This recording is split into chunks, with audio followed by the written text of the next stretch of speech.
पेश खिदमत है कहानी हमजाद का 16वां हिस्सा।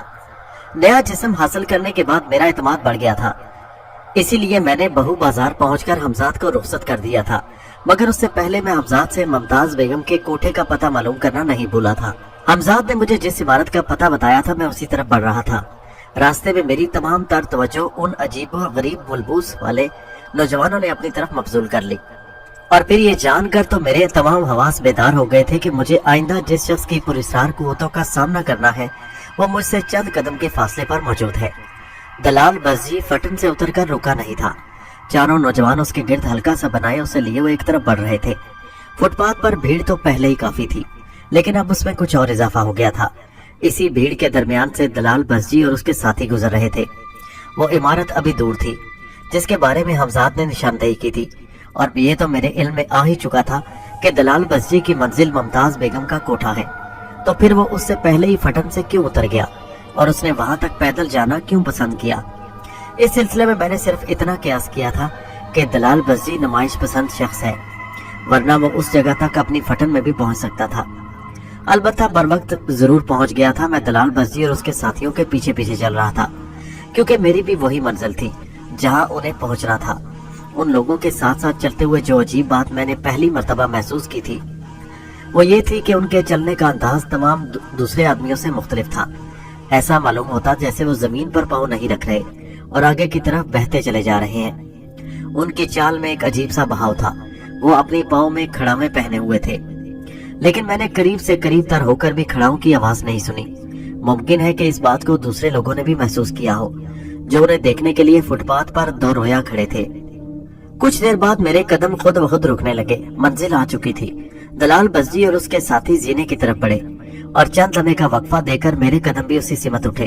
वो जीने की सीढ़ियां तय करते हुए ऊपर चढ़ रहे थे और उनसे कुछ फासले पर मैं भी धड़कते हुए दिल के साथ जीने की पहली सीढ़ी पर कदम रख चुका था। उनमें से किसी ने भी मेरी तरफ पलटकर नहीं देखा था, हालांकि जीना मेरे कदमों की चाप से गूंज रहा था और उनके पीछे आने वाला सिर्फ मैं ही था। जीने में रोशनी इस कदर कम थी क्योंकि जीने के ऊपर दीवार में लगी हुई लालटेन की लौ बदम थी। इस माहौल में उनके लंबे लंबे लबादे और उनके वजूद मुझे बड़े अजीब और पुरस्कार लग रहे थे।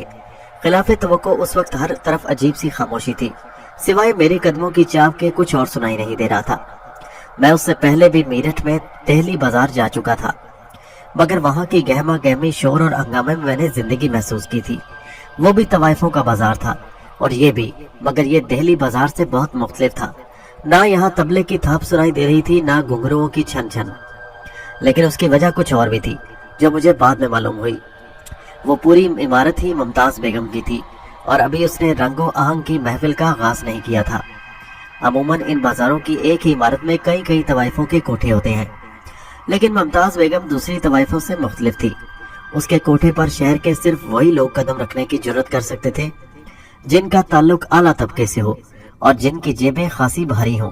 ये बात उन दिनों की है जब रईस ज़ादे तवाइफों के कोठों पर तहजीब और इखलाक का दर्स लेने जाते थे। आज इस दौर में ये बातें बड़ी अजीब सी लगती हैं, मगर उस वक्त ऐसा ही था। तवाइफों की भी अपनी एक तहजीब होती थी, उनके अपने हसूल होते थे, उन्हें भी माशरे की जरूरत तस्वर किया जाता था। मैं अभी आधा जीना ही चढ़ पाया था कि मैंने जीने के इख्तिताम पर दलाल बस्जी और उसके साथियों को रुकते देखा। फिर मैंने दस्तक सुनी, उसके बाद दरवाजा खुलने की आवाज आई। मेरी नजरें जीना चढ़ते हुए ऊपर ही लगी थी। जीने की रोशनी दरवाजा खुलने से बढ़ गई। अंदर गालबन काफी रोशनी थी। मुझे दरवाजे में दो अजनबी चेहरे नजर आए जिन पर इस्तकबालिया तासुरात थे। वो दोनों एक तरफ हट गए और उन्होंने हाथों के इशारे से दलाल बस्जी और उसके साथियों को अंदर आने के लिए कहा। जब वो लोग दरवाजे से दाखिल हो गए तो दरवाजा बंद कर दिया गया। शायद वो दोनों मेहमान अपने मोअज़्ज़ज़ मेहमानों के इस्तकबाल में इतने महव थे कि उन्होंने मेरे वजूद को महसूस ही नहीं किया। हालांकि जब वो दरवाजा बंद कर रहे थे मैं भी उस वक्त दरवाजे से सिर्फ चंद सीढ़ियां नीचे था। जल्द ही मैं भी दरवाजे तक पहुंच गया। मैंने भी दस्तक दी। चंद लम्हों बाद दरवाजा खुला। दरवाजे पर वही दोनों नजर आ रहे थे और दोनों ही ने मेरी तरफ सवालिया नजरों से देखा, और जब मैं खामोश रहा तो निहायत मुहस्सबाना लहजे में उनमें से एक बोला, हम सख्त शर्मिंदा है कि आपको जहमत हुई। आज महफिल आम नहीं है, इसलिए दरवाजा बंद था जो हमेशा खुला रहता है। फिर एक लम्हे रुक कर बोला, गालिबन इस बाजार में आप पहली बार तशरीफ लाए हैं, वरना गुस्ताखी माफ। अगर तवाइफ का दरवाजा बंद हो तो उस पर दस्तक देना सुए अदब है। मुझे उस शख्स के शाइस्ता लबो लहजे ने मुतासिर किया था। लेकिन उसके आखिरी फिक्रे से मैं चिढ़ गया और बोला, लेकिन अभी कुछ देर पहले जिन लोगों ने इस दरवाजे पर दस्तक दी, क्या वो भी बेअदब थे? जी नहीं, आपको गलतफहमी हुई है, वो हमारे मेहमान थे, उन्हें बतौर खास मदऊ किया गया था। दस्तक न देने वाली बात मेहमानों पर लागू नहीं होती। इस बार दूसरे ने जवाब दिया। लेकिन ये सब कुछ जानने के बावजूद मैं मुमताज बेगम से मिले बगैर नहीं जाऊंगा, मैंने कहा। जिद ना फरमाए तो बेहतर है, किसी और दिन तशरीफ लाइए, हम चश्मे बराह रहेंगे। आज बेगम साहिबा सिर्फ अपने मोअज़्ज़िज़ मेहमानों से मिलना पसंद करेंगी और हम इस बात से आगाह हैं कि उनके मेहमान कौन कौन हैं। जहमत के लिए एक बार फिर माजरत तलब है। बन्ने मियाँ, अंदर से एक नस्वानी आवाज सुनाई दी। जी हाजिर हुआ बेगम साहबा। उनमें से एक ने वहीं से हाँक लगाई और फिर मेरी तरफ देखता हुआ बोला, अच्छा भाई, खुदा हाफिज। लेकिन उसके खुदा हाफिज ने मेरे ऊपर कोई असर नहीं किया और मैं बदस्तूर दरवाजे पर खड़ा रहा।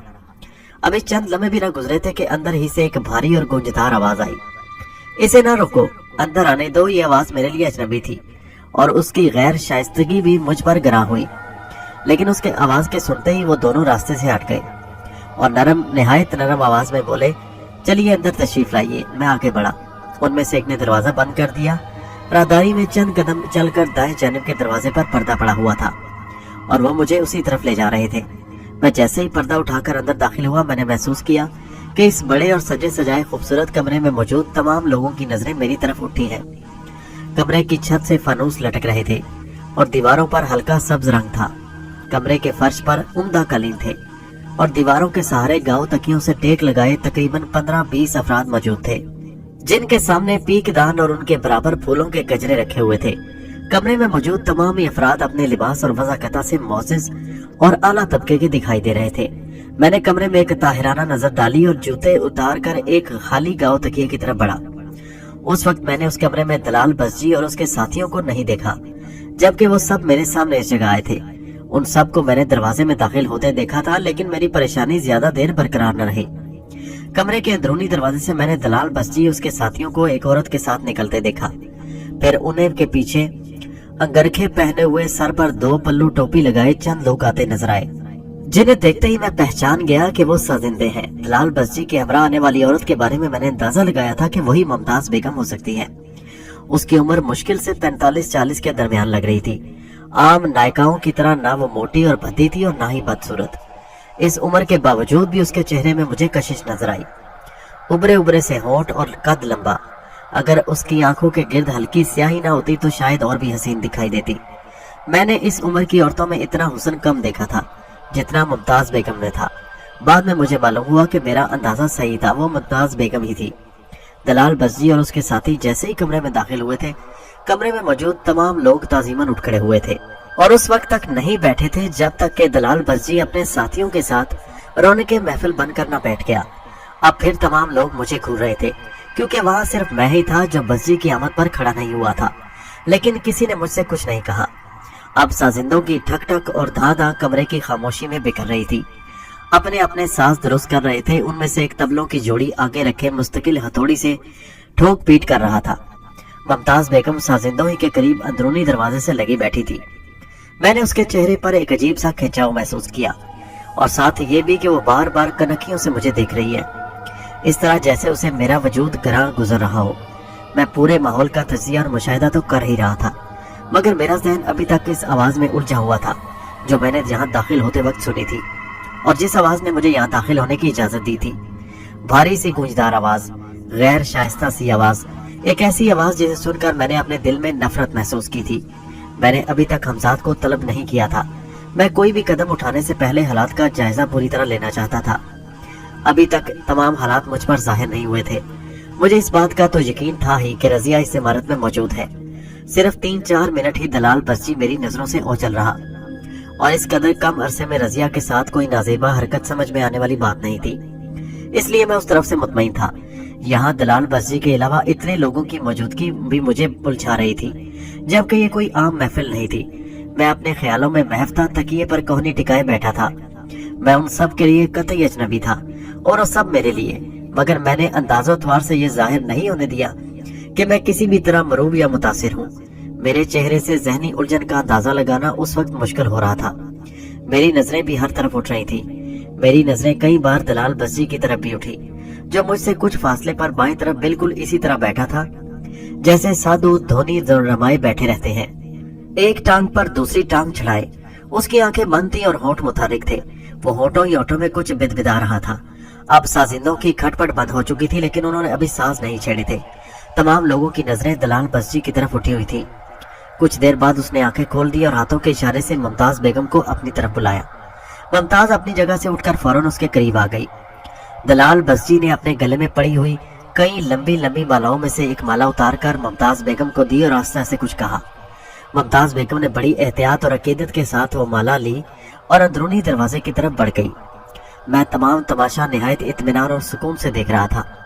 कुछ ही देर बाद उसी दरवाजे से मुमताज बेगम फिर आती हुई दिखाई दी, मगर इस मर्तबा उसके पीछे 3 लड़कियां थीं।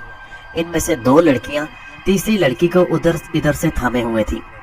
तीसरी लड़की का चेहरा साड़ी के पल्लों में छुपा हुआ था, जैसे घूंघट निकाल दिया गया हो। उसी लड़की के गले में मुझे वो माला नजर आई जो कुछ देर पहले दलाल बस्जी ने मुमताज बेगम को दी थी। दलाल बस्जी के हाथ के एक इशारे के साथ ही सांस जाग उठे। तबले पर थाप पड़ी और उसके साथ वो तीसरी लड़की क़यामत खेज अंगड़ाई लेकर उठी। उसके साथ ही मुमताज बेगम खड़ी हुई और लड़की का घूंघट खोल दिया। मैं बहुत जोर से उछल पड़ा था। वो तीसरी लड़की रजिया थी, लेकिन इससे पहले कि मैं उस लम्हा हैरत से निकलता, मेरी आंखें फैलती चली गई। रजिया के जिस्म का एक एक उज़्व साजों की लय पर थिरकने लगा था और फिर देखते ही देखते उसके पांव उठे, घुंघरू बजे और एक बिजली सी कूदी। रजिया उस वक्त मुझे बिल्कुल अजनबी सी लग रही थी। वो माहिर रकासाओं की तरह महवे रक्स थी। वो नाचते नाचते एक बार मेरे करीब से भी गुजरी। मेरी नजरें एक लम्हे को उससे मिली, मगर मैं ये देखकर हैरान रह गया कि रजिया की नजरों में शनासाई का हल्का सा भी परतो भी नहीं था। उसकी आंखों में मैंने अंगारों की तरह दहकते हुए देखी, जैसे वो गहरी नींद से अभी अभी उठी हो। ये सिर्फ एक ही लम्हा था जो गुजर गया। अब रजिया दलाल बस्जी के सामने से नाचती हुई गुजर रही थी। उस लम्हे मेरी नजर दलाल बस्जी पर पड़ी और फिर मेरी नजरें उसके चेहरे पर जम गईं। मैंने इस अरसे में एक खास बात महसूस की थी कि दलाल बस्जी की नजरें मुस्तकिल तौर पर रजिया के जिस्म के साथ साथ मुतहरिक थीं और वो बगैर पलकें झपकाए उसे देखे जा रहा था। अभी रक्स का आगाज हुए 1 मिनट गुजरा था कि लोगों के हाथ उनकी जेबों में जाने लगे और फिर कुछ ही देर में चांदी के खनकते हुए रुपयों से साजिंदों की आंखें चुंधियाने लगी। उनके हाथों में और तेजी आ गई, लय और तेज हो गई। रजिया का जिस्म और तेजी से गर्दिश करने लगा। अब पानी सर से ऊंचा होने का खतरा था। मुझे इतनी देर में तो अंदाजा हो गया था कि रजिया इस वक्त अपने हवास में नहीं और दलाल बस्जी की पुरस्रार कुव्वतों के जेरे असर है। मुझे जो कुछ करना था वो कर चुका था। दरअसल अब तक मैं इसलिए खामोश था कि दलाल बस्जी की कुव्वतों का अंदाजा लगा सकूं कि वो कितने पानी में है और कहां तक जा सकता है।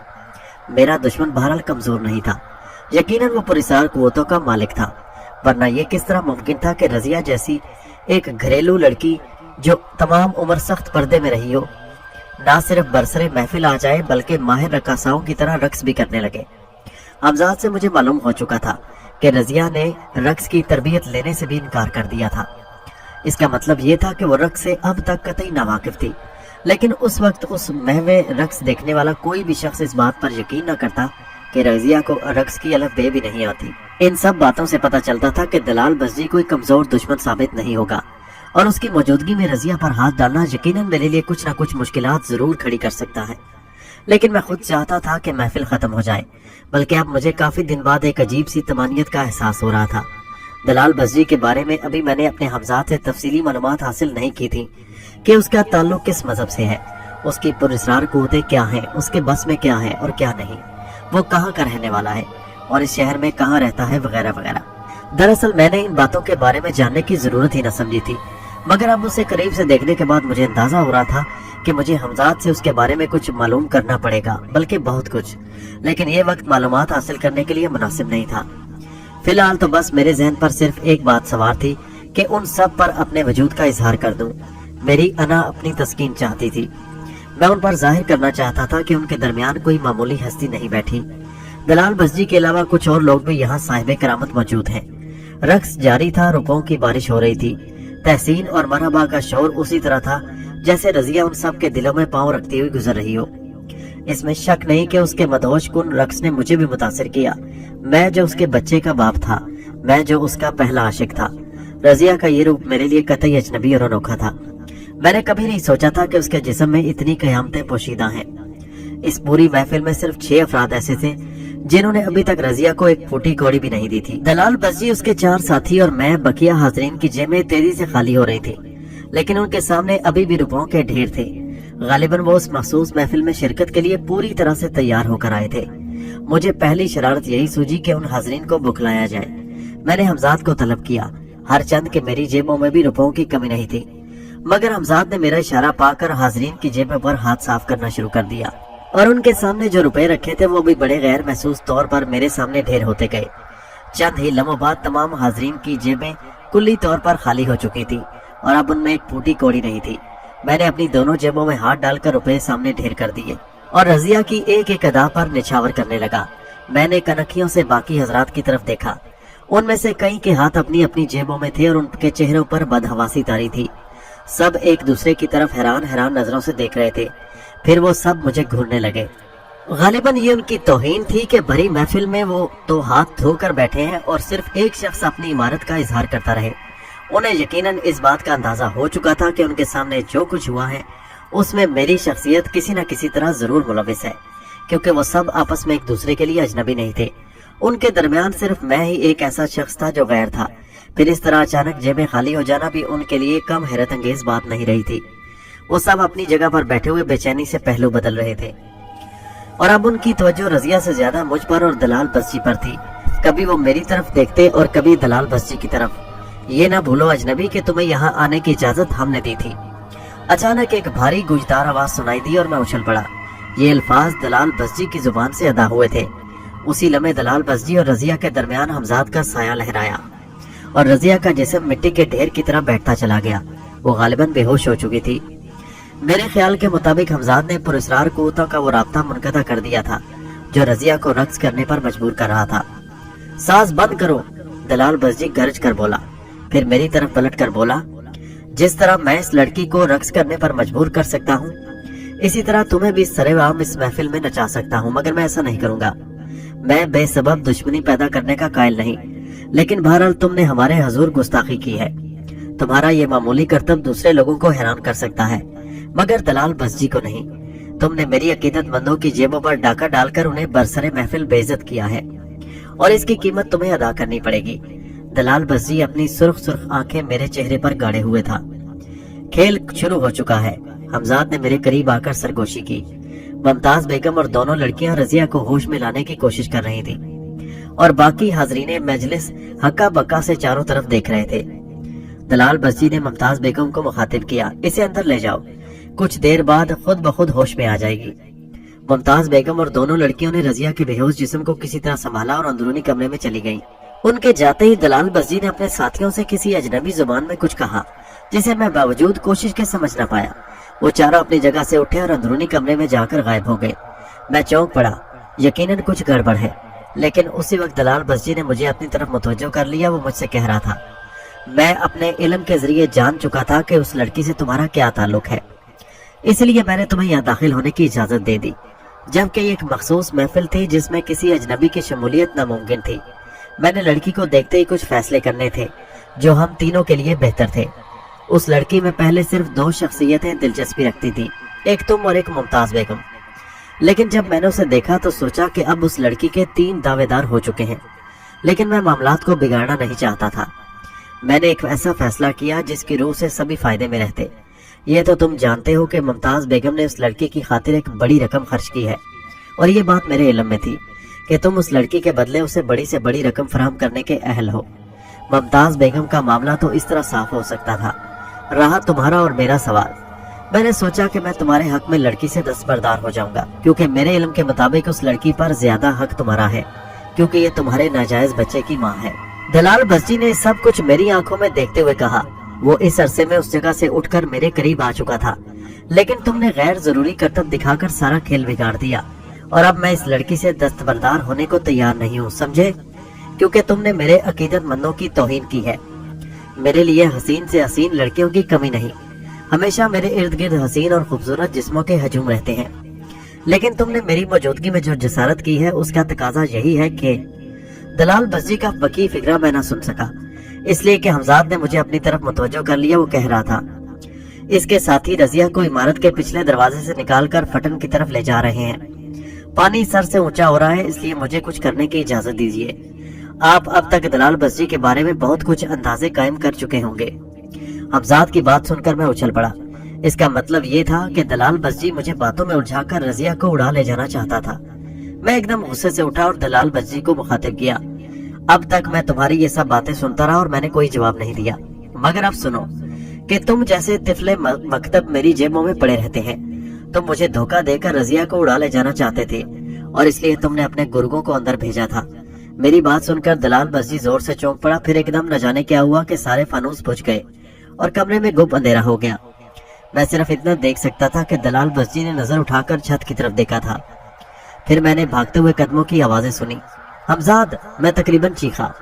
मुतमईन रहे, रजिया मेरे पास है और वो चारों पिछली गली में बेहोश पड़े हैं, खामोशी से निकल चलिए। हमजाद की आवाज सुनाई दी जिसे सिर्फ मैं ही सुन सकता था। पूरे कमरे में अजीब अफरा तफरी का आलम था। न जाने मैं किस किस से टकराता हमजाद की रहबरी में अंदरूनी दरवाजे की तरफ बढ़ा। उसने उधर ही से चलने को कहा था। इमारत का अंदरूनी हिस्सा तारीक नहीं था। मैंने मुमताज बेगम को सरासिमगी के आलम में एक कमरे से निकलते हुए देखा। उसके हमरा वो दोनों अशखास थे जिन्होंने मेरे लिए इस इमारत का दरवाजा खोला था। मुझे देखते ही उन दोनों के हाथ उनकी जेबों में गए। फिर वो दोनों चाकू लहराते हुए मुझ पर झपटे।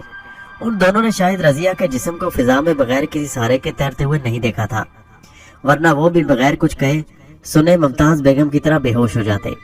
हमजाद आगे आगे बढ़ते बढ़ते पलटा। फिर न जाने उसने क्या किया कि वो दोनों आपस में टकरा कर चीख पड़े। फिर वो बाकायदा भिड़ गए और मैं इत्मीनान के साथ हमजाद के पीछे पीछे इमारत के पिछले जीने से उतरने लगा। जीना उतरते हुए मैंने हमजाद को मुखातिब किया, क्या रजिया को होश में नहीं लाया जा सकता? इस वक्त रजिया का होश में आना खुद उसके लिए खतरनाक है, हमजाद ने जवाब दिया। लेकिन अब हमारी मंजिल कहाँ होगी? मैंने दूसरा सवाल किया। आपको यहाँ से तनहा जिक्रिया स्ट्रीट पहुँचना है। गालिबन आप वो फ्लैट न भूले होंगे जिसमें आप कलकत्ता छोड़ने से पहले तक थे। हाँ मुझे याद है, मगर क्या वो अब तक खाली पड़ा है? जी हाँ, हमजाद ने कहा और अब वो नीम तारीख गली में पहुंच चुका था। गली सुनसान थी। फिर वो बोला, मैं चलता हूँ, आप आइए। उस वक्त मैं हमजाद की मसलियत समझ न पाया, लेकिन उसके रवाना होने के बाद मेरी समझ में खुद ब खुद सब कुछ आ गया। चलते वक्त उसने मुझे मोहतात रहने की तंबीह की थी। वो खुद भी एहतियात बरत रहा था, इसलिए वो तनहा रजिया को ले गया। मेरे देखते ही देखते वो रजिया के जिस्म को लेकर बुलंद होना शुरू हो गया और फिर चंद लम्हों में ही मेरी नजरों से गायब हो गया। हमजाद के तनहा जाने का जवाब मेरी नजर में उसके अलावा और कुछ नहीं था कि वो मेरी शख्सियत को सामने नहीं लाना चाहता था। अगर वो रजिया के जिस्म को उठाए हुए मेरे साथ साथ चलता तो लोगों को मेरी तरफ मुतवज्जो होना लाजमी था, क्योंकि उनके लिए बहरहाल ये मंजर अजीब और पुरस्रार होता। मैं बतौर एहतियात उस गली से निकलकर फौरन सड़क पर नहीं निकला, बल्कि उसी गली से मुल्हिक एक और गली में दाखिल हो गया। फिर उस गली से निकलकर एक तीसरी गली में। मैं गलियों गलियों उस जगह से दूर निकल जाना चाहता था और फिर सड़क पर आकर किसी सवारी के जरिए जिक्रिया स्ट्रीट पहुंचना चाहता था, लेकिन वो गलियां मेरे लिए अजनबी थी। चौथी गली के इख्तिताम पर मैं चकरा गया, क्योंकि वो गली आगे से बंद थी। घुंघरुओं की छन छन और तबले की थाप बराबर मेरा पीछा कर रही थी। ये तमाम इलाका बहु बाजार का ही था। गलियां नीम तारीख थी, मगर बाजार रोशनी में नहाए हुए थे। लोगों की आमदोरफ्त जारी थी। हर शख्स अपनी धुन में मगन था। किसी ने मुझे अब तक मुखातिब करने की जुर्रत नहीं की थी और ना ही अब तक मैं किसी से हम कलाम हुआ था। लेकिन अब रास्ता भूलने की सूरत में मुझे किसी न किसी से बात जरूर करनी थी। मेरे करीब से एक मुतवस्सित उम्र शख्स गुजरा तो मैं चलते चलते रुक कर उसके सामने आ गया, लेकिन उसके चेहरे पर नजर पड़ते ही मैं कुछ देर के लिए चकरा कर रह गया। वो भी मुझे देखकर चौंका था और उसके चेहरे पर उलझन के आसार नजर आए। वो चेहरा मेरे लिए अजनबी नहीं था, मगर मुझे फौरन कुछ भी याद ना आ सका। फिर उस शख्स की जुबान से एक ऐसा लफ्ज उदा हुआ जिसे सुनकर मुझे सब कुछ याद आ गया। उसने मुझे पहचान लिया था। जिल्लुर रहमान, आप? मुझे ये समझने में देर नहीं लगी थी कि उस शख्स का ताल्लुक मुजाहिदीन के गिरोह से है और उस शख्स को मैंने मुजाहिदीन के जमीन दोस्त ठिकाने में देखा था। एक एक करके मुझे सब कुछ याद आ गया। यही शख्स था जिसने मुझसे अहदनामे पर दस्तखत कराए थे, मगर उसका नाम अब तक मुझे याद ना आ सका था। इस तरह सरेआम खड़े होना गलत है। आप मेरे पीछे पीछे आइए, आपसे बहुत कुछ पूछना है। यही करीब ही हमारा एक ठिकाना मौजूद है। उस शख्स ने सरगोशी की। हम सरहद के हालात जानने के लिए बेचैन हैं। वहाँ से जो खबरें मिल रही हैं वो बहुत हौलनाक हैं। आसमान से गिरा खजूर में अटका। मेरे वहमो गुमान में भी नहीं था कि मेरी मुलाकात इस जगह अंग्रेजों के खिलाफ काम करने वाली खुफिया तंजीम के किसी फर्द से हो जाएगी। मैं उलझ कर रह गया। एक बात तो मैं फौरी तौर पर समझ गया कि यहाँ के लोगों को कतई इस बात का इल्म नहीं हो सका कि मैं मुजाहिदीन से अलग हो चुका हूँ और मैंने सरहद में क्या किया है। और इसलिए वो मेरे कत्ल से भी बेखबर है, वरना ये शख्स मुझे देखते ही खौफजदा होकर भाग खड़ा होता। शायद गली की नीम तारीकी में वो शख्स इस बात पर भी तवज्जो नहीं दे सका था कि मेरे पास बैसाखियां नहीं है। मेरे बारे में उन लोगों की लाइलमी का सिर्फ एक ही सबब हो सकता था कि मुजाहिदीन अंग्रेजों से इस दर्जा उलझे हुए थे कि छोटे मोटे मामलात उनकी नजर में इतनी अहमियत के हामिल नहीं थे, और ऐसी सूरत में जबकि उनकी दानिश में मुझे कत्ल किया जा चुका था तो मेरी तरफ से मुकामी तंजीमों को मोहतात करने की जरूरत ही क्या थी। उस शख्स से बहरहाल मुझे पीछा छुड़ाना था और उसकी मेरी नजर में सिर्फ दो तरकीबें थी, या तो मैं कतई अजनबी बन जाता और उसे पहचानने से इनकार कर देता, या किसी तरह से उसे जुल्म देकर निकल जाता, मगर दोनों ही तरकीबों में खामी थी। मेरे चेहरे से तासरात से उसे अंदाजा हो चुका था कि मैंने भी उसे पहचान लिया है, इसलिए वो किसी इस बात पर यकीन न करता मैं वो नहीं हूँ जो वो समझ रहा है। दूसरी तरकीब इस तरह बेमैनी थी कि उसका ताल्लुक उस गिरोह से था जो बरसरे इक्तदार जालिम और अयार हुक्मरानों से निमट रहा था। उसे जुल्म देना इतना आसान हरगिज नहीं था। चंद ही लम्हों में मैंने आखिरकार एक फैसला कर लिया, क्योंकि आइंदा के लिए भी मेरे लिए यही महफूज रास्ता था। मैं तुम्हें पहचानता नहीं, मैंने उसके चेहरे पर नजरें गाड़ दी। मेरा नाम अमीनुल्लाह है, वक्त जाया ना कीजिए, यहाँ हम किसी खतरे से भी दो चार हो सकते हैं। उसने सरगोशी की। मैं उसके बावजूद वहीं खड़ा रहा तो वो फिर बोला, क्या आप वाकई मुझे भूल चुके हैं? मैं वो हूँ जिसने आपके लिए अहदनामा तैयार किया था, वो अहदनामा जिस पर आपने अपने खून से दस्तखत किए थे। और इतना कहकर वो न जाने क्यों खामोश हो गया। उसकी नजरें, तेज नजरें मेरा जायजा ले रही थी। मैंने महसूस किया कि अब वो इस बात को नोट कर चुका है कि मैं माजूर नहीं हूँ और ना मेरे पास बैसाखियां हैं। मैंने उसके चेहरे पर तजब्जब देखकर फौरन मौके से फायदा उठाया। अजीजम, तुम यकीनन किसी बड़ी गलतफहमी का शिकार हो।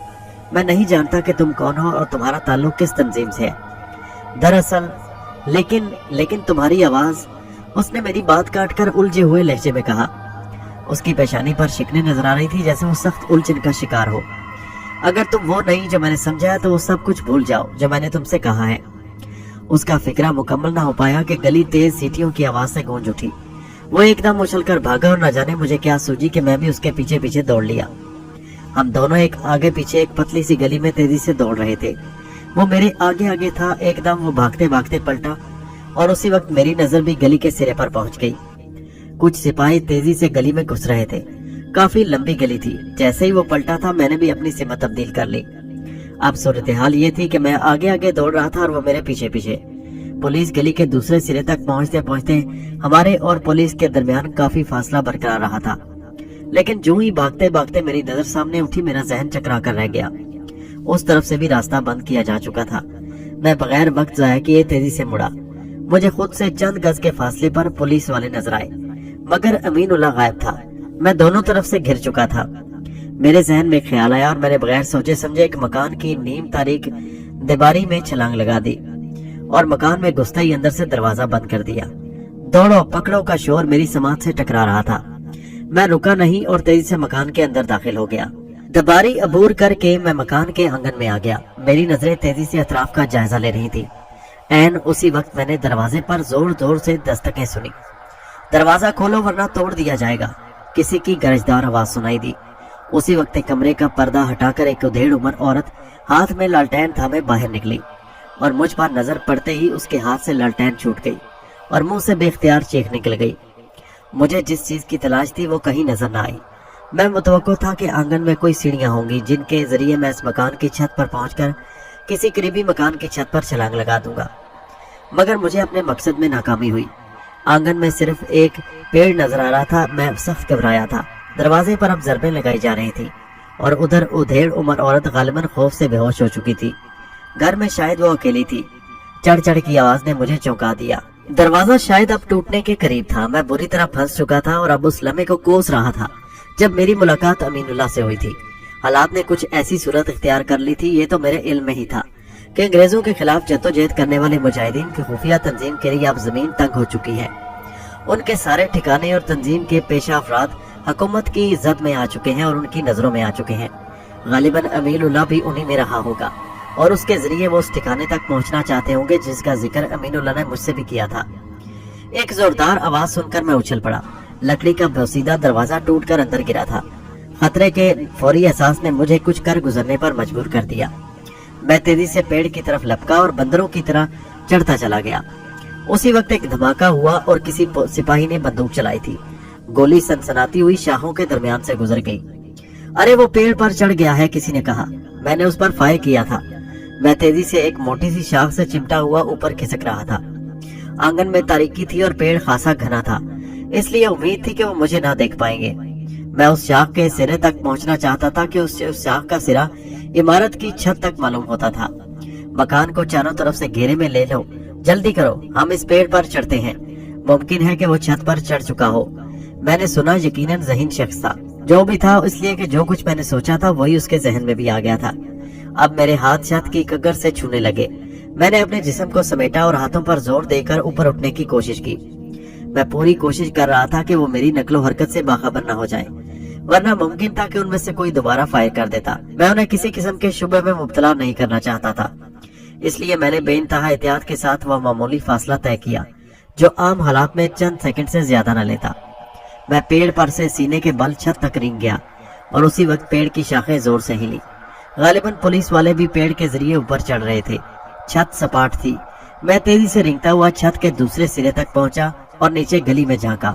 गली में पुलिस वालों की भारी तादाद मौजूद थी और आसपास के मकानों वाले सहमे हुए अपने अपने घरों के दरवाजों से झांक रहे थे। मुझे इस सूरत हाल तक पहुंचने में कुछ ज्यादा अरसा नहीं लगा था। हालात बड़ी तेजी और सूरत के साथ वकूफ पजीर हो रहे थे। हमजाद को मुझसे जुदा हुए ज्यादा वक्त नहीं हुआ था। मैंने अब तक दानिस्ता उसे तलब नहीं किया था और उसकी मदद से गुरेज किया था, क्योंकि मेरे इल्म में था कि वो रजिया के बेहोश जिस्म को लेकर गया है और रजिया के जिस्म को बाहिफाजत जकरिया स्ट्रीट वाले फ्लैट पे पहुंचाना ही जरूरी था। और इस सूरत में तो उसकी मुकम्मल हिफाजत की और भी जरूरत थी, जबकि दलाल बस्जी से मेरी ठन चुकी थी। मेरे अंदाजे के मुताबिक हमजाद को अब तक अपने काम से फारिग हो जाना चाहिए था और अब मैं इस नाजुक सूरत हाल से दो चार था। हमजाद की मदद के बगैर पुलिस के चुंगल से बच निकलना मेरे लिए तकरीबन नामुमकिन हो गया था। अब तक जिस हद तक जद्दोजहद मुमकिन थी मैं कर चुका था और अब पूरी तरह फंस चुका था।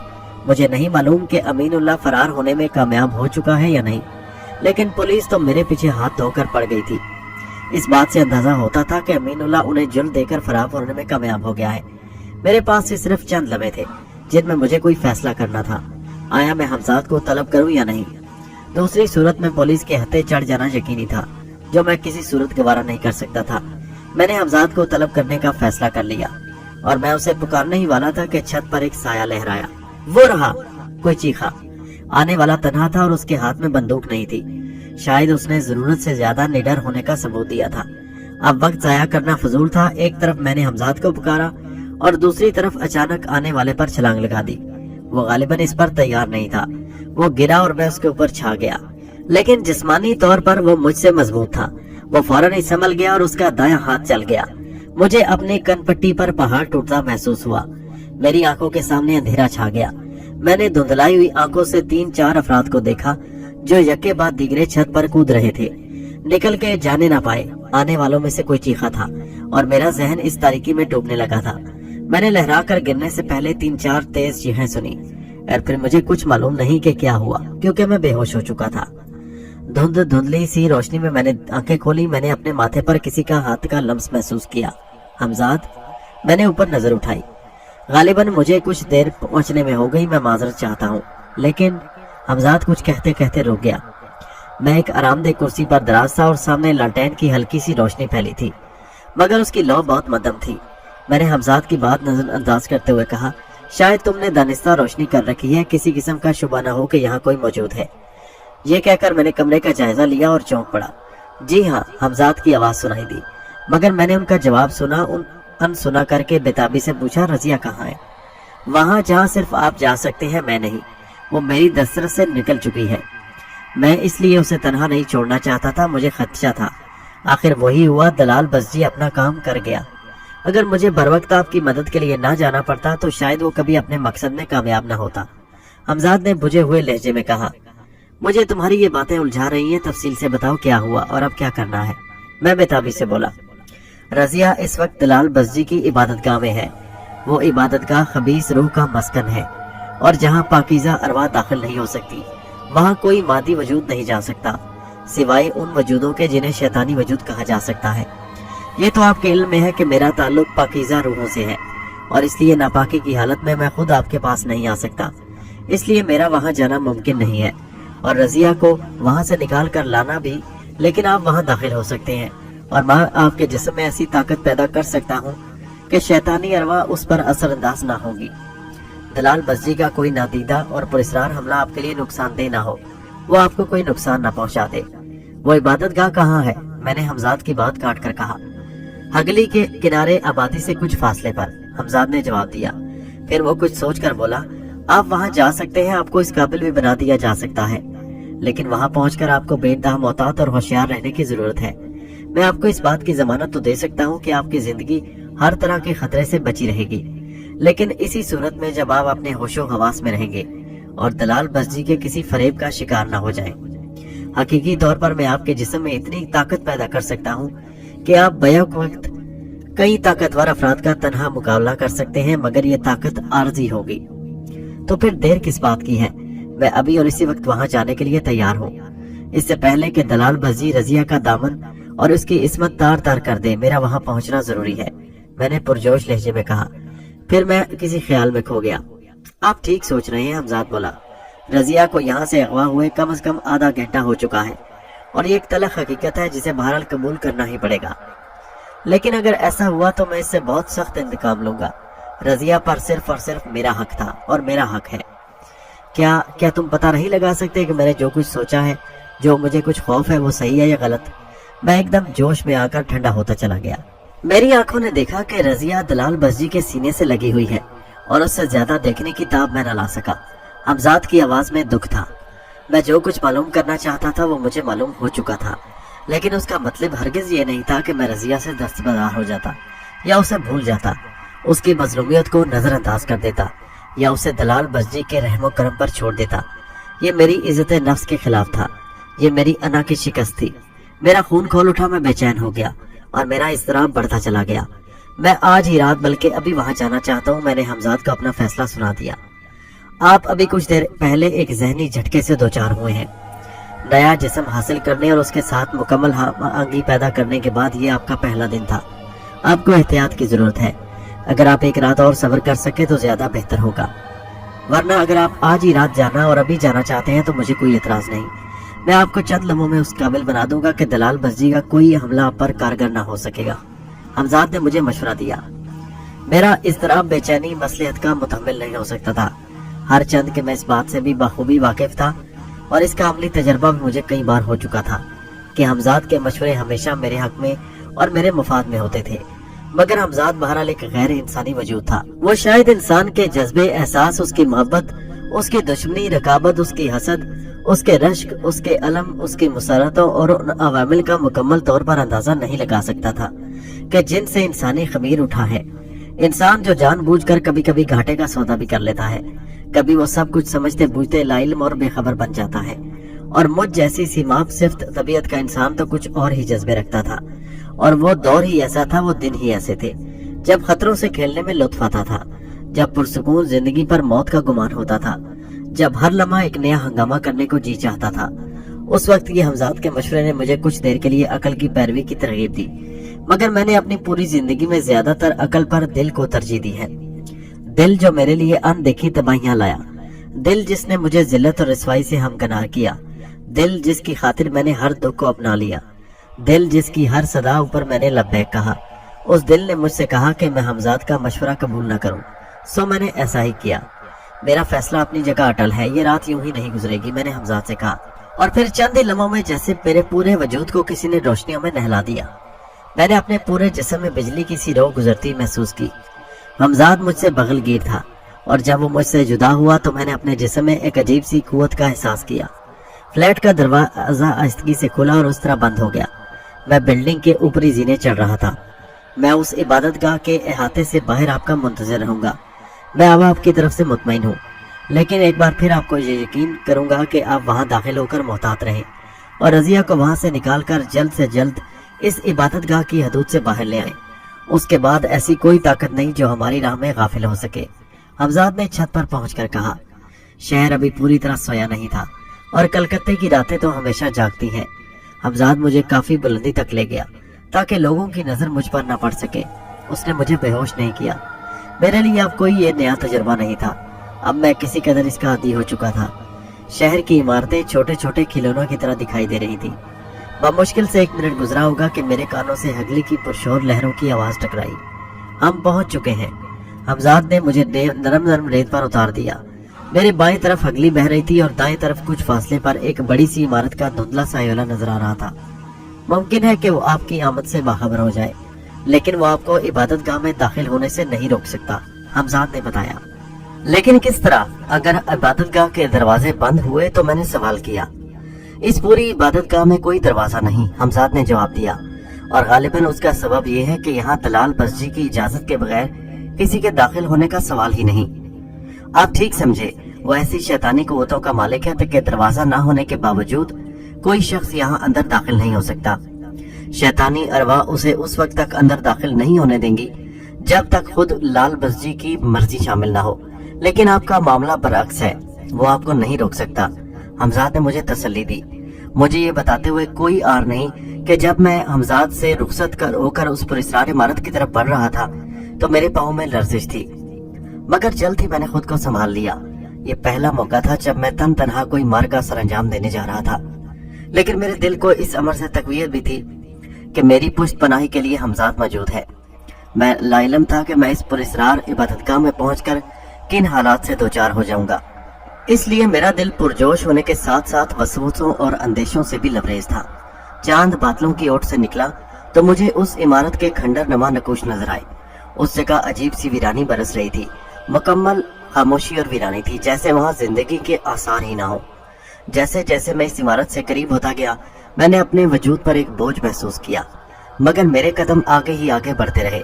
फिर जैसे ही मैंने एक नीम शिकस्ता दीवार अबूर की, एक भरपूर चीख ने मेरे सारे वजूद को झंझोड़ कर रख दिया।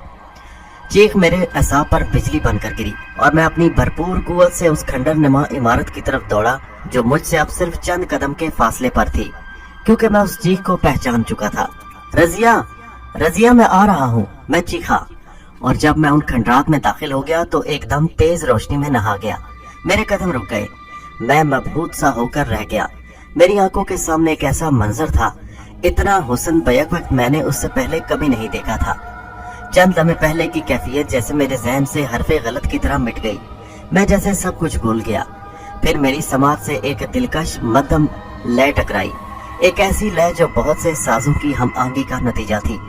जल तरंग और सितार की मिली जुली सी आवाज। उस लय के साथ ही वो जिस्म हरकत में आ गए जो संगे मरमर के एक हौज के किनारे नीम दराज थे। हौज के इर्द गिर्द सुर्ख गुलाबों की महक भरे हवास को तस्खीर कर रही थी। न जाने मैं कब और किस तरह नरम नरम हरी घास पर नीम दराज हो गया और उन कयामतों ने मुझे घेर लिया। रंगो निगहत का हजूम मुझे अपने घेरे में ले चुका था और मैं न जाने किन दुनियाओं में सफर कर रहा था। मैंने अपने होठों पर 2 गुलाब की पंखड़ियां महसूस की और एक बेनाम सा नशा मेरे सारे वजूद पर छाता चला गया। बारीक पैरों की सरसराहटों के साथ मेरी वहशतें बढ़ती गईं। मुझे याद है कि सर्वगत के नाजुक हाथों में एक सुराही थी। फिर चंद लम्हे बाद एक बलूनी गिलास मेरे होठों से लगा तो मुझे अबकाई सी महसूस हुई, मगर मैं वो बड़ा हुआ हाथ ना झटक सका। एक गर्म आग मेरे सीने में उतर गई। शराब, मैंने सोचा, मगर अब वक्त गुजर चुका था। मेरे कान की लौएं गर्म हो रही थी। बहती हुई हवाओं की हल्की हल्की थपकियों ने मुझे लज्जत और सुरूर की नई वादियों में गुम कर दिया। जिंदगी में पहली बार मैं लज्जते मैं से आशना हुआ था, लेकिन अगर मुझे उस वक्त शराब ना भी पिलाई जाती तो शायद मैं नशे से बच नहीं सकता था। ख्वाब और बेदारी, बेदारी और ख्वाब, खुशबू और रंग, नशा, मैं उन्हीं के दरमियान वक्त की नापैदा किनारा विसतों में न जाने कब तक अपना वजूद भूला रहा। नशा, शराब का नशा, मैं उस नशे में खो गया। मैं इस पुरस्रार इबादतगाह में क्यों आया था और मुझे यहाँ क्या काम सर अंजाम देना था, मुझे कुछ याद नहीं था। अगर जमीनी जन्नत का तस्वुर किया जा सकता है तो हाँ, मैंने वो शब रोज जन्नत में बसर किए। एक सा मौसम, एक सी कैफियत, एक ना खत्म होने वाली लज्जत। वक्त जैसे अपनी जगह ठहर गया, जैसे गर्दिश रोजो शब खत्म हो चुकी, जैसे जिंदगी सिर्फ राहत ही राहत में तब्दील हो गई। कैफ ही कैफ हो, नशा ही नशा हो, लज्जत ही लज्जत, रंग ही रंग और खुशबू ही खुशबू। मुझे याद है कि वो नशे के टूटने की सी कैफियत थी और मैं मुतवक्को था कि हस्बे मामूल में फिर लज्जतों में डूब जाऊंगा, मेरे होठों से फिर कोई शराब आ लगेगी। लेकिन उस दिन ऐसा नहीं हुआ। वो हल्की हल्की सी सरो अंगेज साजों की लय एकदम खत्म हो गई। जिसकी मेरी समात आदि हो चुकी थी।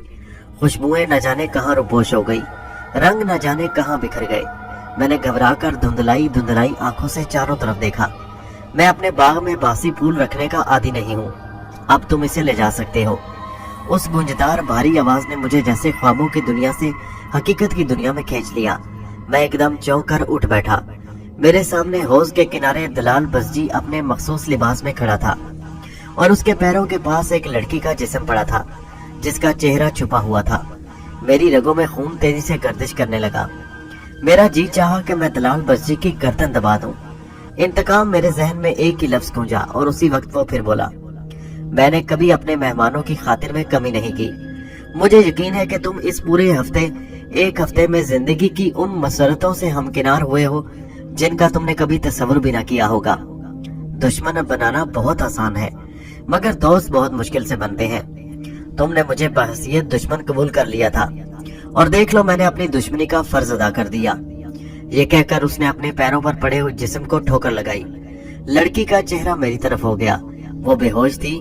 मेरा अंदाजा कतई दुरुस्त था, वो रजिया ही थी। उसने रजिया के जिस्म पर हिकारत से ठोकर लगाई थी। उसने मेरे तन बदन में आग लगा दी और मैं बगैर सोचे समझे उस पर झपट पड़ा।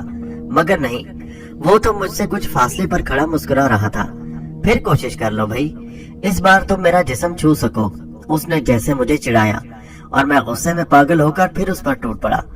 वो कहने लगा, मैं चाहूं तो तुम्हें थका थका कर मार सकता हूँ, लेकिन मैं बेमसरफ कामों में वक्त जाया नहीं करता। दलाल बसजी फिर बोला, मैं जा रहा हूँ, मुझे इस इमारत में ढूंढ कर अपना वक्त जाया न करना, इसलिए कि तुम्हें यहाँ मेरी परछाई भी न मिल सकेगी। ये कहकर वो तेजी से एक तरफ भागा। मैंने भी उसका पीछा करने में देर न की, लेकिन चंद ही लम्हों में मेरी नजरों से गायब हो चुका था। उसी लम्हे मुझे बेहोश रजिया का ख्याल आया और मैं तेजी से वापस उस तरफ लौटा जहाँ उसे छोड़ा था। मुझे खतरा था कि कहीं वो जगह न भूल जाऊं, लेकिन मैंने वो जगह ढूंढ निकाली। उसका जिस्म अभी तक बेसुध पड़ा था। मैंने नब्ज टिटोली, दिल की धड़कन महसूस की और उसे अपने बाजुओं पर उठा लिया। अब मैं उन खंडरात से बाहर निकलने के लिए तैयार था। दलाल बसजी की तरफ से मुझे फिलहाल किसी नए हंगामे या रुकावट की तवक्को नहीं थी, इसलिए कि खुद उसने मुझे रजिया को ले जाने की इजाजत दे दी थी।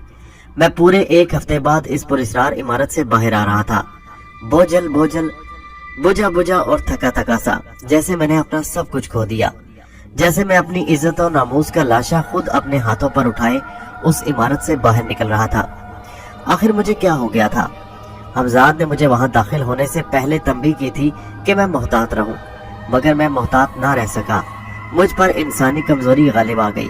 मैं हुस्न के आगे सब कुछ भूल बैठा था और दलाल बसजी के फरेब का शिकार हो गया और वो सब कुछ कर गुजरा जो चाहता था। उसने मेरी हुस्न पसंदी की फितरत या कमजोरी से फायदा उठाया था, इसलिए कि इतना तो वो जान चुका था कि उसका कोई पुरस्कार हमला मुझ पर कारगर नहीं होगा, इसलिए उसने दूसरा हरबा इस्तेमाल किया था। इस बात का अंदाजा तो मुझे भी था कि दलाल बसजी जैसे शख्स के लिए लड़कियां कोई मसला नहीं हो सकती। हर चंद रजिया बहुत खूबसूरत सही, लेकिन उसके पास भी कम हसीन लड़कियां नहीं थी। इस सूरत में रजिया के लिए बेताब होना ना समझ में आने वाली बात थी। फिर उसने रजिया को क्यों हासिल किया? इस सवाल का जवाब मेरे जहन में सिर्फ यही था कि वो मुझे नीचा दिखाना चाहता था, मुझे जलील और बेइज्जत करना चाहता था। वो बताना चाहता था कि वो मुझसे अफजल है, वो मुझसे ज्यादा पुरस्कार कुव्वतों का मालिक है, वो मुझे शिकस्त दे सकता है, रुसवा कर सकता है, मेरी अना की धज्जियां बिखेर सकता है। और उसने यही किया। वो अपने मकसद में कामयाब हो चुका था और उसने अमली तौर पर साबित कर दिया कि मैं उसके मुकाबले में बहुत हकीर हूँ, रूहानी तौर पर भी और जिस्मानी तौर पर भी। और हकीकत इस कदर तलख थी कि मैं उसे बर्दाश्त न कर सका, मेरे लिए नाकाबिले बर्दाश्त थी। मैं जब थके थके कदमों से रजिया का बेहोश जिस्म उठाए उस पुरस्कार इबादतगाह से बाहर आया तो मैं बेइंतहा मलोल था। आप आ गए, आप आ गए। इमारत से बाहर आते ही मुझे हमजाद की बेताबाना आवाज सुनाई दी। हाँ, मैं लौट आया हूँ, हाँ मैं आ गया, अपनी गैरत का जनाजा उठाए हुए लौट आया हूँ। मेरी आवाज भरा गई। उस वक्त वाकई मेरा दिल इस कदर उदास था कि अगर कोई ऐसा होता जिसके सीने से लगकर मैं फूट फूट कर रोता और रो सकता तो इतना रोता कि रूह की सारी कसावतें आंसुओं में बह जाती। मगर हमजाद तो एक गैर इंसानी वजूद था, इसमें शक नहीं कि वो मेरे हर दुख में शरीक था। वो नफ्स नफ्स मेरे साथ था और मेरा ही साया था, लेकिन उसके और मेरे दरमियान वो फर्क बहरहाल था जो एक मादी और गैर मादी वजूद में लाजमी है। उस रात हमजाद मुझे और रजिया को लेकर जिक्रिया स्ट्रीट वाले फ्लैट में ले आया और फिर कुछ देर बाद रजिया होश में आ गई।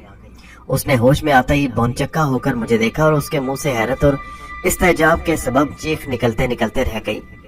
कुछ देर वो मुझे फटी फटी आंखों से देखती रही और फिर उसकी आंखों में आंसू तैरने लगे।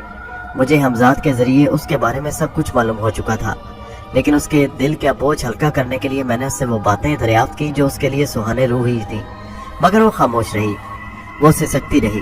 फिर उसने अपना चेहरा उठाकर आंसू भरी आंखों से मुझे देखा और कहा, मुझे अपना बच्चा याद आ रहा है, मुझे मेरा बच्चा ला दो। घबराओ मत, सब कुछ ठीक हो जाएगा, मैंने उसकी पीठ पर हाथ फेरते हुए कहा। मैं कहाँ हूँ? उसने खोए खोए लहजे में सवाल किया। तुम मेरी अमान में हो और अब तुम्हें मुझसे कोई नहीं छीन सकता, मैंने जज्बाती लहजे में जवाब दिया। फिर कुछ सोचकर बोला, चंद मसलियतों के सबब मैं तुम्हें और तुम्हारे बच्चे को लेकर फौरन अपनी दुनिया में नहीं लौट सकता। हमें कुछ दिन यही तुम्हारी दुनिया में गुजारने हैं और मुझे तुम पर भरोसा है कि तुम सब्र से काम लोगे। सब्र? वो बुड़बुड़ा कर बोली। मैंने बहुत सब्र किया है अब तक, मगर अब मेरी कुव्वत बर्दाश्त जवाब दे चुकी है। तुम सोच भी नहीं सकते कि मैंने तुम्हारी खातिर कितने सब्र आजमात दिन गुजारे हैं। उसके बाद वो उन वाकयात को बयान करने लगी जब वो मुझसे जुदा हुई थी। वो कह रही थी, सरफराज को कत्ल करने के बाद मुझ पर एक अजीब सी वहशत सवार हो गई थी। मैं बावजूद कोशिश के खुद पर काबू न रख सकी, और जब मेरी आंखों ने वो भयानक मंजर देखा कि तुम्हारा सर उसके कटे हुए गले के साथ हम आहंग हो रहा था, तो मैं कतई हवास खो बैठी। मैं इतनी खौफजदा हुई कि दरवाजा खोलकर बाहर निकल गई। लेकिन अभी मैंने चंद कदम का फासला तय किया था कि मुझ पर बैक वक्त 3-4 आदमी झपटे। मेरे मुंह से चीख निकल गई, लेकिन उनमें से किसी ने अपना भारी और मजबूत हाथ मेरे मुंह पर जमा दिया और मुझे सांस लेना भी दूभर हो गया। मेरा दम घुटने लगा और मैं बेहोश हो गई। मुझे होश आया तो मैंने खुद को रस्सियों में जकड़ा हुआ पाया और मेरे मुंह में कपड़ा धुसा हुआ था। उसी हालत में एक जगह से दूसरी जगह मुंतकिल होती रही। वो लोग सख्त वहशी और दरिंदे थे। वो मेरे साथ जानवरों का सा सलूक करते, मुझे मारते। मेरे जिस्म पर अभी तक उनकी मार के निशान बाकी हैं, लेकिन उनमें से किसी ने मेरी इज्जत पर हाथ डालने की कोशिश नहीं की। शायद वो कोई तहखाना था जहां मुझे रखा गया था। उस जगह दिन और रात का फर्क करना मुश्किल था। एक बार उन तीनों के अलावा 2 अजनबी चेहरे दिखाई दिए। उनमें से सिर्फ इतना सुन पाई थी कि उन्हें सौदा मंजूर है। उसके बाद मुझे उन 2 अजनबियों के सुपुर्द कर दिया गया। फिर न जाने उन्होंने मुझे क्या पिलाया कि मैं अपने हवास खो बैठी। मुझे एहसास है कि मैंने ट्रेन में भी सफर किया था, लेकिन मैं इस काबिल नहीं थी कि जबान से एक लफ्ज भी अदा कर सकती। मुझे जब भी होश आता वो दवा सी पिला दी जाती, जिसे अपनी नकाहत और कमजोरी के सबब मैं पीने पर मजबूर थी। वो दोनों अजनबी बुरी तरह मुझ पर मुसल्लत थे। फिर ये अरसा भी गुजर गया, मुझे मुकम्मल तौर पर होश आ गया। अब मैं एक निहायत आरामदेह बिस्तर पर थी और मुझे जिस कमरे में रखा गया था वो भी निहायत उम्दा और सजा हुआ था।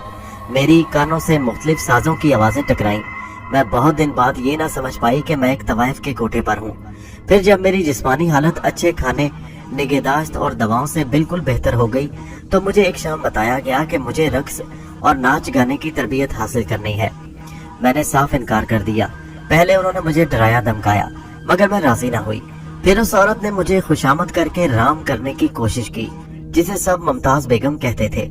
लेकिन अब मैं सब कुछ समझ चुकी थी। नजमा और आसिया से मुझे सब कुछ मालूम हो चुका था। कभी वो दोनों भी मेरी तरह यहाँ लाई गई थी। उन्होंने भी मुझे बहलाने की कोशिश की, लेकिन मैं अपने फैसले पर कायम थी। फिर अब से किसी दिन एक रात मुमताज बेगम के हमरा मैंने एक अजीब शख्स को देखा, जो अपने जिस्म पर रेशमी घेरा लिबादा ओढ़े हुए था। मुमताज बेगम ने मुझसे कहा कि वो शख्स एक बेहतरीन वैद्य है और मेरी सेहत और तंदुरुस्ती के लिए कुछ दवाएं तजवीज करने आया है। मुमताज बेगम ने एक कटोरे में उस शख्स के सामने पानी रखा और उसने अपने लिबादे में हाथ डालकर कोई डिबिया निकाली और उसमें से कुछ सफूफ पानी में डालकर मुझे पीने को दिया। उसी वक्त मुमताज बेगम ने अपने गुर्गे बन्ने मियाँ को किसी सबब आवाज दी। दूर से बन्ने मियाँ की आवाज आई और वो अजनबी चौंक पड़ा। उसने वहीं से चौंक कर किसी को मुखातिब किया, इसे आने दो, इसे ना रोको, इसे अंदर आने दो। मैं उसका बेमैनी सा फिक्रा सुनकर कुछ भी न समझ पाई। इस अरसे में वो कटोरा मेरी तरफ बढ़ चुका था। पी जाओ, उसकी आवाज में हुक्म था। ऐसा हुक्म जिसे ख्वाहिश के बावजूद मैं न टाल सकी। पानी पीते ही मैंने अपने जिस्म को बहुत हल्का फुल्का महसूस किया और मेरे जहन पर नींद का सा गुबार छाने लगा। मैंने अपना सर घुटनों में दे दिया। फिर मुझे याद नहीं कि क्या हुआ, शायद मेरी आंख लग गई थी और मैं एक बड़ा अजीब सा ख्वाब देख रही थी। मैंने देखा मैं रक्स कर रही हूँ और उस रक्स में मुझे लज्जत महसूस हो रही थी। फिर न जाने कितनी देर में इसी आलम में महवे रक्स रही। मैं अपने जिस्म में थकन महसूस कर रही थी, जैसे कोई नादीदा कुव्वत मुझे मुतहर्रिक किए हुए थी। फिर न जाने क्या हुआ कि ये ख्वाब बिखर गया। अब हर तरफ अंधेरा था, एक लामतनाही अंधेरा। फिर उसी अंधेरे से एक रोशनी की किरण फूटी और एक चेहरे के गिर्द तवाफ करने लगी। वो उस अजनबी का चेहरा था। शायद अब मैं कोई दूसरा ख्वाब देख रही थी। फिर मुझे याद आया कि आप मुझे याद आ गए। मैंने आपकी अमानत में खयानत की थी, मगर नहीं, वो सिर्फ ख्वाब था। मैं लज्जतों में खो गई थी। ख्वाब दर ख्वाब एक चेहरा। मैं हलकान हो गई। मैं इस ख्वाब के जाल से निकलना चाहती थी, मगर उन ख्वाबों का सिलसिला एक लंबे अंधेरे पर खत्म हुआ और जब मेरी आंख खुली तो मैंने आपको अपने करीब पाया। रजिया अपनी सरगुज़श्त सुनाकर खामोश हो गई। मैं रजिया की बातें सुनकर बहुत देर खामोश सहमा रहा। मैंने अपने अंदर इतनी इखलाकी जुर्रत महसूस न की कि उसे बता सकता कि जिसे उसने ख्वाब समझा वो ख्वाब नहीं हकीकत था, और वो उस दौरान दलाल बस्जी की पुरस्रार कुव्वतों के ज़रिए असर थी। सो जाओ रजिया, तुम काफी थकी हुई हो, मैंने उसे तसल्ली देते हुए कहा। कुछ देर ही में वो इस तरह से गाफिल हो गई जैसे अब उसकी मंजिल मिल चुकी हो, उसे अब अपने बारे में कोई फिक्र ना हो, जैसे उसे तहफ़्फ़ुज़ मिल चुका हो। शायद इस एहसास ने उसे नींद की पुरसुकून आगोश में पहुंचा दिया था। मैं रजिया को बेसबब सुलाना नहीं चाहता था, बल्कि उसकी वजह यह थी कि मैं हमजाद से कुछ जरूरी गुफ्तगू करना चाहता था। मैं दलाल बस्जी की तरफ से फिक्रमंद था। दलाल बस्जी से इंतकाम लेने के लिए मेरे जहन में एक तजवीज आ चुकी थी, और उसके अलावा हमजाद से मुझे दलाल बस्जी की पुरस्रार कुव्वतों के बारे में भी कुछ मालूमात हासिल करना थी कि उसे किस तरह शिकस्त दी जा सकती है। पहले मैं जानना चाहूंगा कि आया तुम दलाल बस्जी की पुरस्रार कुव्वतों के सामने कमजोर तो नहीं पड़ जाओगे? हमजाद को तलब करके मैंने सवाल किया। इसमें शक नहीं कि वो बहुत सी पुरस्रार कुव्वतों का मालिक है, लेकिन ये भी हकीकत है कि उसकी कुव्वतें नाकाबिले शिकस्त नहीं है। हमजाद ने मुतमईन लहजे में जवाब दिया। फिर चंद लम्हे रुक कर बोला, हाँ, उसके लिए सिर्फ एक बार जरूरी है कि वो अपनी पुरस्रार इबादतगाह से बाहर हो। यानी कि उसका मतलब यह है कि जब तक वो अपनी इबादतगाह की हदूद में रहेगा तुम उसका कुछ नहीं बिगाड़ सकते। तकरीबन ऐसा ही है, हमजाद ने कहा, और ये मुमकिन नहीं कि वो हमेशा वहाँ छुपा रहे। वो नुमाइश पसंद शख्स है और इस शहर के आला तबके में बड़े राह रस्म रखता है और अपनी पुरस्रार कुव्वतों के जरिए लोगों के जहनों पर छाया हुआ है। लोग परस्तिश की हद तक उसकी इज्जत करते हैं और वह इस जिंदगी का आदी हो चुका है। वो छुप कर नहीं बैठ सकता। हंगामा उसकी सरशत में दाखिल हो चुका है। ठीक है, मैं उस चूहे का उसके बिल में से निकलने तक इंतजार करूंगा, लेकिन मैं उससे पहले उसे भी अपनी तरह रूहानी अजियत में मुब्तला करना चाहता हूँ कि वो भी जान ले कि उसने किसे छेड़ा है। आपने इस ज़मन में जो कुछ सोचा है वो ठीक है, लेकिन दलाल बस्जी उन लोगों में से है जिनका कोई जज्बाती ताल्लुक किसी से नहीं होता। अच्छा, हमजाद की बात सुनकर मैं सोच में पड़ गया। मुझे अपने मंसूबा नाकाम होता हुआ महसूस हुआ। काफी देर सोचने के बाद मैंने हमजाद को फिर मुखातिब किया। क्या आजकल वो किसी न किसी नए शिकार को फांसने के लिए यकीनन सोच रहा होगा? अगर उसका वो शिकार उससे छीन लिया जाए तो? हाँ, ये मुमकिन है, लेकिन इस बारे में मालूम करना होगा, हमजाद बोला। तो फिर मालूम करो कि वो कौन है। और हाँ, ये भी जरूरी है कि दलाल बस्जी के इल्म में ये बात आ जाए कि उसके शिकार पर हाथ डालने वाला कौन है। मैंने तेज सांसों के साथ कहा, क्योंकि मेरा जोश बढ़ता जा रहा था। हमजाद ने आंखें बंद कर ली और मैं समझ गया कि वो मेरे लिए मालूमात हासिल कर रहा है। कुछ देर बाद उसने आंखें खोली और बुड़बुड़ाया, सरोजनी, राय बहादुर जसवंत लाल की नौजवान और हसीन लड़की।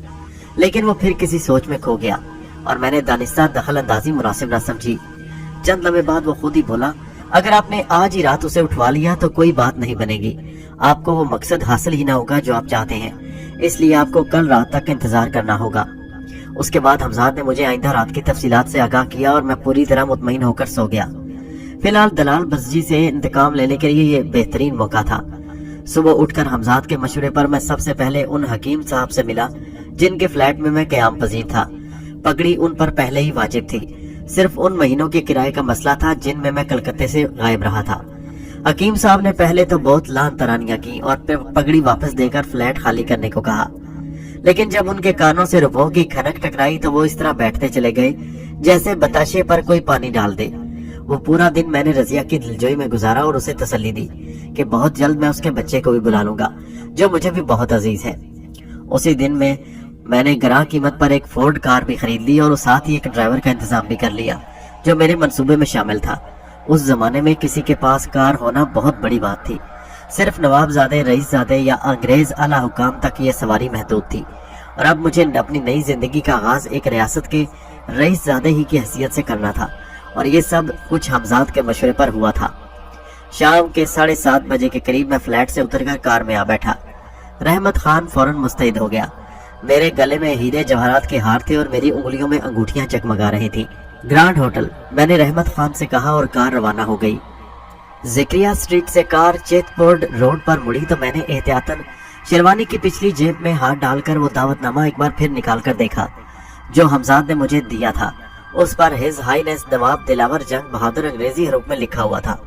मैं नहीं जानता था कि ये कौन हस्ती है। हमजाद ने सिर्फ इतना बताया था कि मैं जिस दावत में शरीक होने जा रहा हूँ वहाँ दाखिले के लिए दावतनामा जरूरी है और उसने अब ऐसे इंतजाम कर दिए हैं कि इस दावत में हिज हाईनेस नवाब दिलावर जंग बहादुर शरीक ही ना हो सकेंगे। मैं एक तीर से दो शिकार करने की फिक्र में था। हमजाद से मुझे रात को जो मालूमात हासिल हुई थी उन्हीं की रोशनी में मैंने ये तमाम मंसूबा बनाया था। हमजाद की इतलात के मुताबिक कलकत्ते के सबसे बड़े और आलीशान होटल में आज एक अहम तकरीब थी। बंगाल के अंग्रेज गवर्नर ने दिल्ली से आए हुए चंद आला सरकारी अंग्रेज अफसरान के एजाज में ग्रांड होटल में दावत दी थी और उस तकरीब की दिलचस्पी के लिए उसमें दलाल बस्जी को भी बतौर खास दावत दी गई थी ताकि वो मेहमानों को अपने अजीब और पुरस्कार कमालात दिखाकर महसूस कर सके। राय बहादुर जसवंत लाल की हसीन लड़की सरोजनी भी अपने बाप के हमरा उस महफिल को जीनत बख्श रही थी। वो सरोजनी जिसके लिए दलाल बस्जी ने तमाम प्रोग्राम पहले से तय कर लिया था, उसे वो उसी महफिल से गायब कराने वाला था। एक तो उस तकरीब के सबब मुझे ये मौका मिल गया था कि दलाल बस्जी से उसकी पुरस्कार इबादतगाह से बाहर निमट सकूं और उसे बरसरे महफिल रसवा कर सकूं। उसके पुरस्कार अलूम को लोगों की नजर में हकीर साबित कर दूं और दूसरे उसके शिकार सरोजनी को ले उड़ूं और वो तिल मिलाता रह जाए। उस तकरीब में अंग्रेज आला हुकाम के अलावा शहर के मोअज़्ज़िज़ीन को भी शरीक किया गया था। वो मोअज़्ज़िज़ीन जिन्हें अंग्रेज पसंद या अंग्रेजों के दस्ते रास्त कहा जा सकता है। मैंने अपनी रवानगी से कबल हमजाद से अपने खदशे का इजहार किया था कि अगर नवाब दिलावर जंग बहार शहर की कोई अहम शख्सियत है तो यकीनन अंग्रेज हुकाम और दूसरे लोग उसे पहचानते होंगे। इस सूरत में नवाब दिलावर जंग बहादुर बनकर मेरा वहाँ शरीक होना खतरनाक साबित हो सकता है। बात हमजाद के मद्देनजर भी थी और उसने पहले से इसका तदारक कर लिया था। तकरीब का आगाज 6:30 बजे होना था और इख्तिताम तकरीबन 2 बजे। मेरे लिए उसने ऐसे औकात मुकर्रर किए थे जब तमाम लोग दलाल बस्जी की शोभदाबाजियां देखने में मसरूफ हों ताकि लोग मेरी तरफ मुतवज्जो ना हो और उस वक्त होटल के बैरूनी दरवाजे पर मेरा इस्तकबाल करने के लिए सिर्फ चंद सरकारी अफसर रह जाए जिनकी ड्यूटी ही गेट पर लगी हो ताकि कोई गैर मदऊ शख्स अंदर दाखिल न हो सके।